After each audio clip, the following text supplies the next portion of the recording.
بسم اللہ الرحمن الرحیم۔ عورتیں بال کیوں نہیں کٹوا سکتیں؟ عورتوں کے لیے عام حالات میں بال کٹوانا جائز ہے یا نہیں، جبکہ اس بارے میں کوئی حدیث نہیں ہے، اس بارے میں رہنمائی فرمائیں۔ دیکھیے، حدیث میں آتا ہے کہ عورتوں کو مردوں کی مشابہت سے اور مردوں کو عورتوں کی مشابہت سے منع کیا گیا ہے۔ اب یہ بات پوری دنیا میں مسلم ہے کہ عورت کو اللہ نے لمبے بال دیے ہیں، تو اس کے لیے بال کٹوانا یہ مردوں سے مشابہت ہے، اس لیے یہ صحیح نہیں ہے۔ بعض لوگ کہتے ہیں امہات المومنین نے نبی صلی اللہ علیہ وسلم کے انتقال کے بعد بال کٹوائے تھے، چھوٹے کروائے تھے، تو اس لیے بعض لوگ کہتے ہیں اس سے پتہ چلتا ہے عورت بال چھوٹے کروا سکتی ہے۔ تو خوب سمجھیں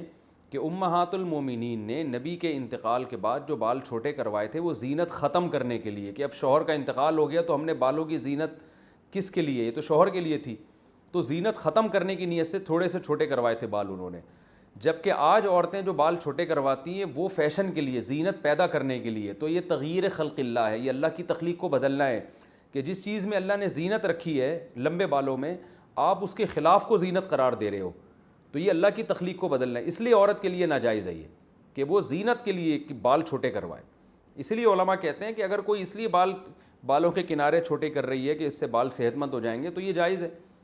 تو اس لیے عورت کے لیے اس لیے بال چھوٹے کرانا کہ فیشن کے طور پر، زینت کے طور پر، تو چونکہ یہ فساق عورتوں کا شعار ہے، غیر مسلموں کا شعار ہے،